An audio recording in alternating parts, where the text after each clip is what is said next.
New York mining disaster, narrated by Patrick Lawler. A friend of mine has a habit of going to the zoo whenever there's a typhoon. He's been doing this for 10 years. At a time when most people are closing their shutters, running out to stock up on mineral water, or checking to see if their radios and flashlights are working, my friend wraps himself in a Vietnam-era Army surplus poncho, stuffs a couple of cans of beer into his pockets, and sets off. He lives about a 15-minute walk away. If he's unlucky, the zoo is closed, owing to inclement weather, and its gates are locked. When this happens, my friend sits down on the stone statue of a squirrel next to the entrance, drinks his lukewarm beer, then heads back home. But when he makes it there in time, he pays the entrance fee, lights a soggy cigarette, and surveys the animals one by one. Most of them have retreated to their shelters. Some stare blankly at the rain. Others are more animated, jumping around in the gale-force winds. Some are frightened by the sudden drop in barometric pressure. Others turn vicious. My friend makes a point of drinking his first beer in front of the Bengal tiger cage. Bengal tigers always react the most violently to storms. He drinks his second one outside the gorilla cage. Most of the time, the gorillas aren't the least bit disturbed by the typhoon. They stare at him calmly as he sits like a mermaid on the concrete floor sipping his beer, and you'd swear they actually feel sorry for him. It's like being in an elevator when it breaks down and you're trapped inside with strangers, my friend tells me. Typhoons aside, my friend's no different from anyone else. He works for an export company, managing foreign investments. It's not one of your better firms, but it does well enough. He lives alone in a neat little apartment and gets a new girlfriend every 6 months. Why he insists on having a new one every 6 months, and it's always exactly 6 months, I'll never understand. The girls all look the same, like perfect clones of one another. I can't tell them apart. My friend owns a nice used car, the collected works of Balzac, and a black suit, black tie, and black shoes that are perfect for attending funerals. Every time someone dies, I call him and ask if I can borrow them, even though the shoes are one size too big for me.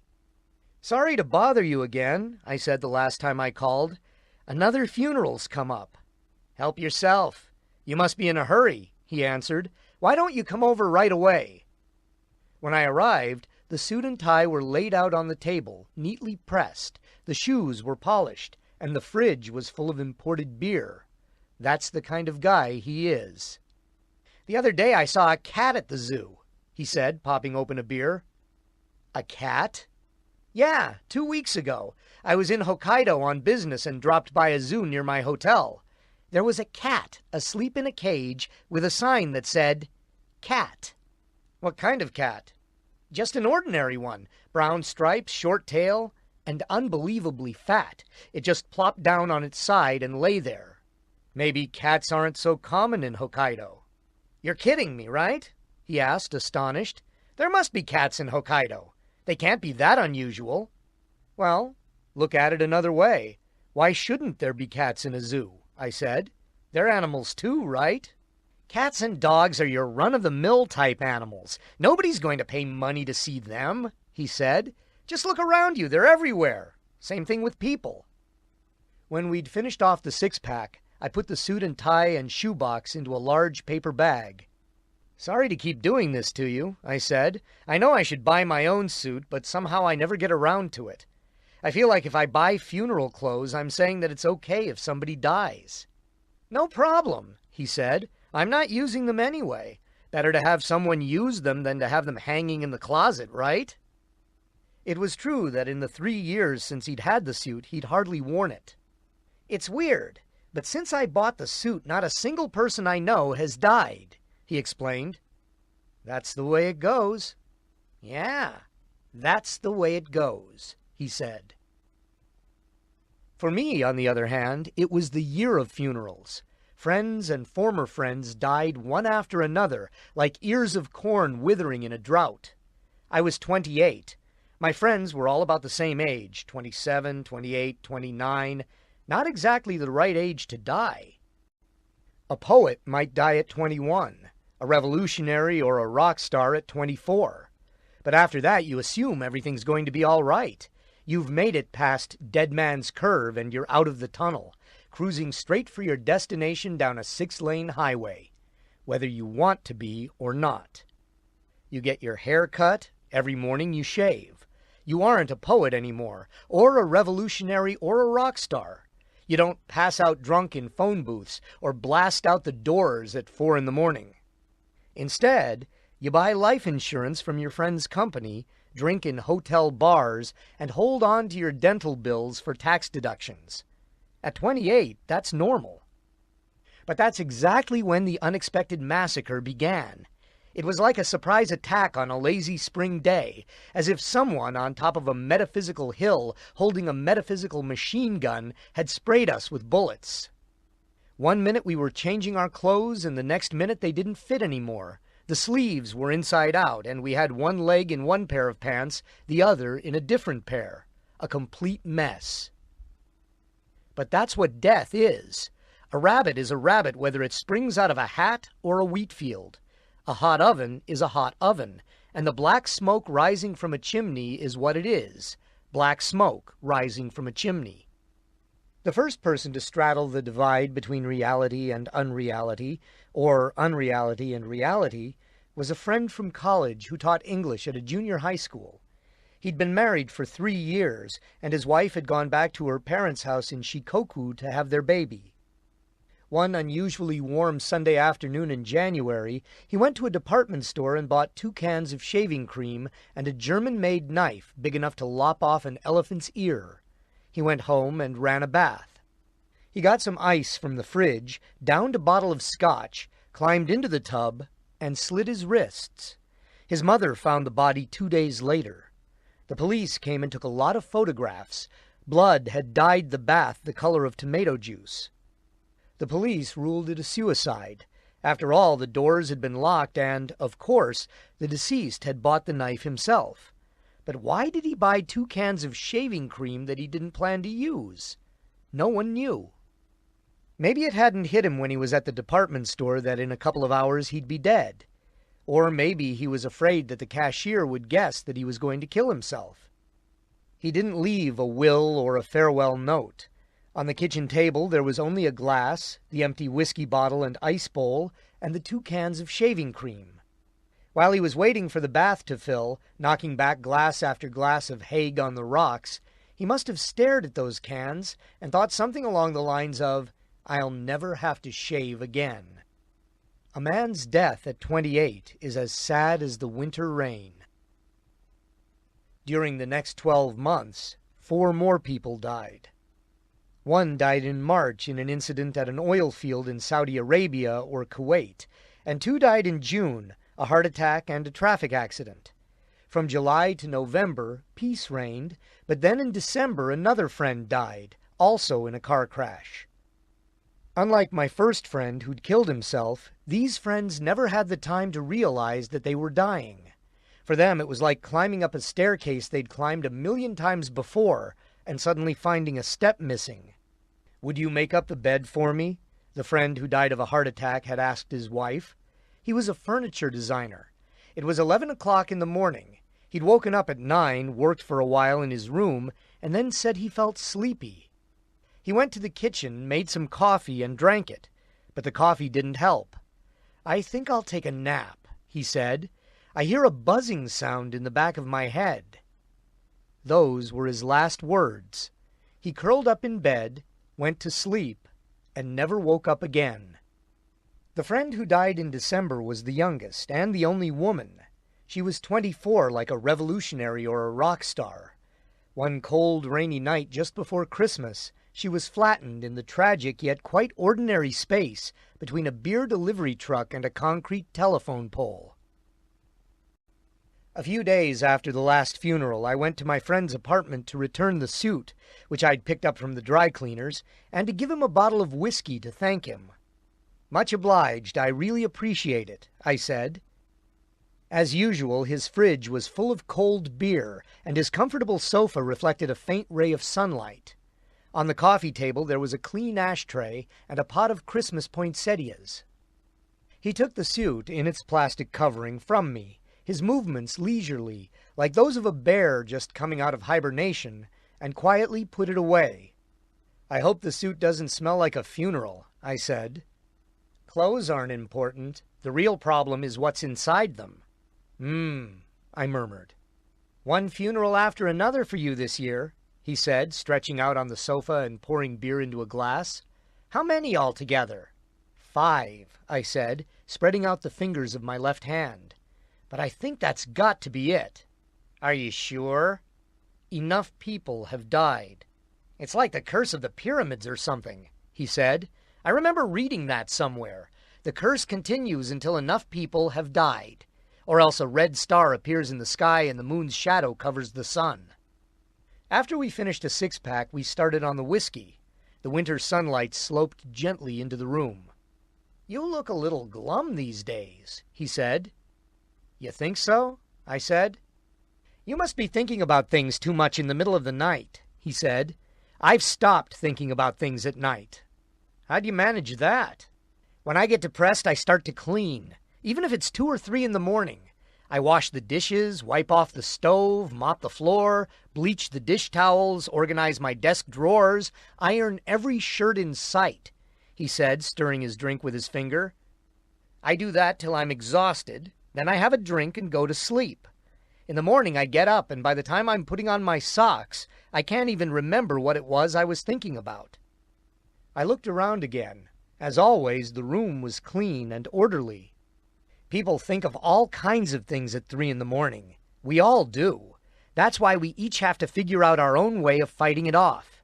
"You're probably right," I said. "Even animals think things over at 3 a.m., he said, as if remembering something. "Have you ever gone to the zoo at 3 a.m.? "No," I answered vaguely. "No, of course not. I've only done it once. A friend of mine works at a zoo, and I asked him to let me in when he had the night shift. You're not supposed to, really." He shook his glass. "It was a strange experience. I can't explain it, but I felt as if the ground had silently split open and something was crawling up out of it. And then there was this invisible thing on a rampage in the dark. It was like the cold night had coagulated. I couldn't see it, but I felt it, and the animals felt it too. It made me think about the fact that the ground we walk on goes all the way to the Earth's core, and I suddenly realized that the core has sucked up an incredible amount of time." I didn't say anything. "Anyway, I never want to go again. To the zoo in the middle of the night, I mean." "You prefer a typhoon?" "Yeah," he said. "Give me a typhoon any day." The phone rang, and he went to his bedroom to take the call. It was his girlfriend clone with another endless clone phone call. I wanted to tell him I was going to call it a day, but he was on the phone forever. I gave up waiting and switched on the TV. It was a 27-inch color set with the kind of remote control you barely have to touch to change the channel. The TV had 6 speakers and great sound. I'd never seen such a wonderful TV. I made 2 complete rounds of the channels before settling on a news program. A border clash, a fire, exchange rates going up and down, a new limit on car imports, an outdoor winter swim meet, a family suicide. All these bits of news seemed somehow connected, like people in a high school graduation photo. "Any interesting news?" my friend asked as he came back into the room. "Not really," I said. "Do you watch a lot of TV?" I shook my head. "I don't have a TV." "There's at least one good thing about TV," he said after a while. "You can shut it off whenever you like, and nobody complains." He pushed the off button on the remote. Immediately the screen went blank. The room was still. Outside the window, lights in other buildings were starting to come on. We sat there for 5 minutes, drinking whiskey with nothing to talk about. The telephone rang again, but he pretended not to hear it. Just as the phone stopped ringing, he hit the on button. The picture returned instantly, and the commentator standing in front of a graph gestured with a pointer as he explained changes in the price of oil. "See? He didn't even notice that we'd switched him off for 5 minutes." "True enough," I said. "Why is that?" It was too much trouble to think it through, so I shook my head. "When you switch it off, one side ceases to exist. It's him or us. You just hit the switch and there's a communications blackout. It's easy. That's one way of thinking of it, I said. There are millions of ways of thinking. In India, they grow coconut trees. In Argentina, it rains political prisoners from helicopters. He switched the TV off again. I don't want to say anything about other people, he said, but consider the fact that there are ways of dying that don't end in funerals, types of death you can't smell. I nodded silently.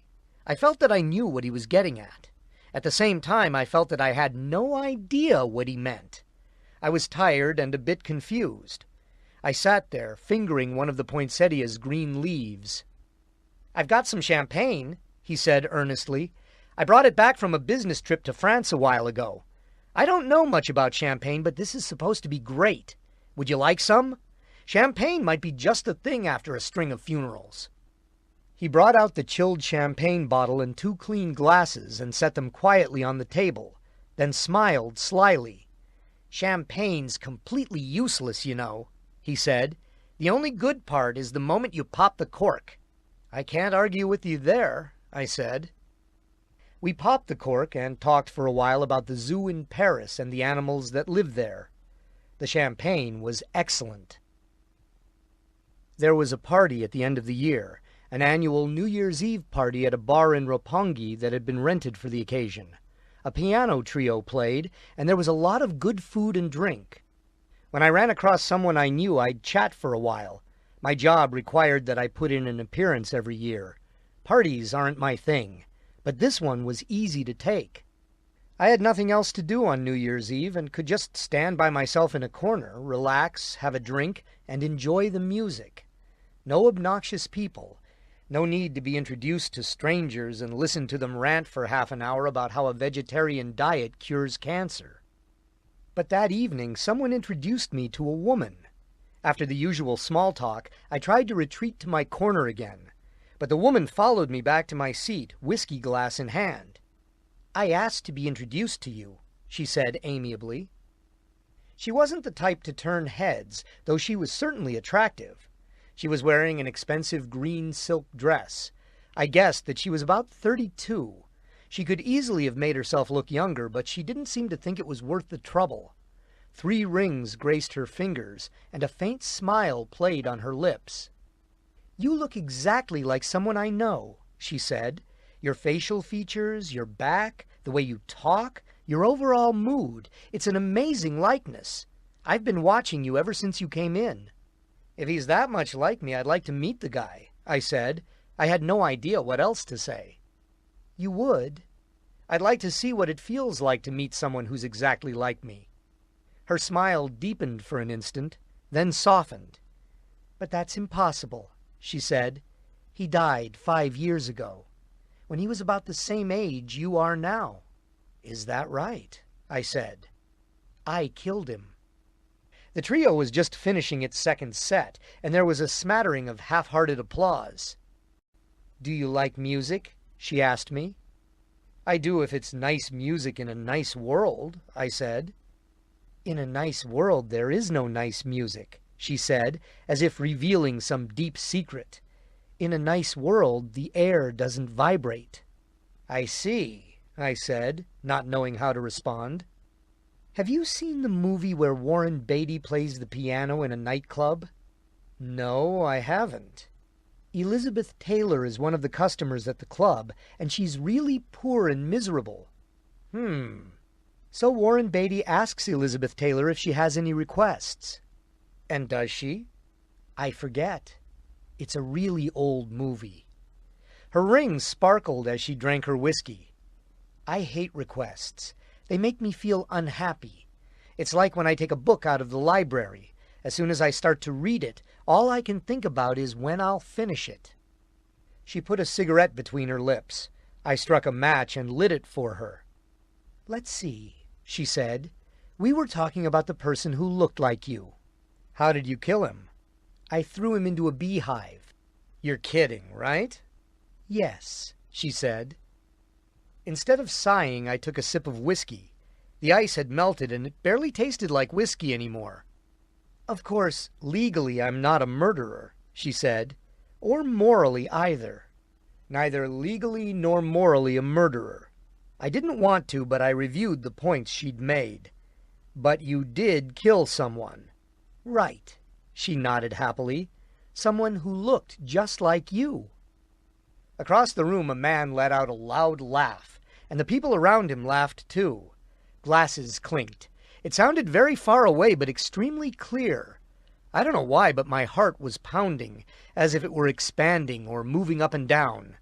I felt as if I were walking on ground that was floating on water. "It took less than 5 seconds," she said, "to kill him." We were silent for a while. She was taking her time, savoring the silence. "Do you ever think about freedom?" she asked. "Sometimes," I said. "Why do you ask?" "Can you draw a daisy?" "I think so. Is this a personality test?" "Almost," she laughed. "Well, did I pass?" "Yes," she answered. "You'll be fine. Nothing to worry about. Intuition tells me you'll live a good long life." "Thank you," I said. The band began playing Auld Lang Syne. 11:55, she said, glancing at the gold watch on her pendant. "I really like Auld Lang Syne. How about you?" "I prefer Home on the Range, all those deer and antelope." She smiled. "You must like animals." "I do," I said, and I thought of my friend who likes zoos and of his funeral suit. "I enjoyed talking to you. Goodbye." "Goodbye," I said. They blew out their lamps to save on air, and darkness surrounded them. No one spoke. All they could hear in the dark was the sound of water dripping from the ceiling every 5 seconds. "Okay, everybody, try not to breathe so much. We don't have much air left," an old miner said. He held his voice to a whisper, but even so the wooden beams on the ceiling of the tunnel creaked faintly. In the dark, the miners huddled together, straining to hear one sound, the sound of pickaxes, the sound of life. They waited for hours. Reality began to melt away in the darkness. Everything began to feel as if it were happening a long time ago, in a world far away. Or was it happening in the future, in a different far-off world? Outside, people were digging a hole, trying to reach them. It was like a scene from a movie.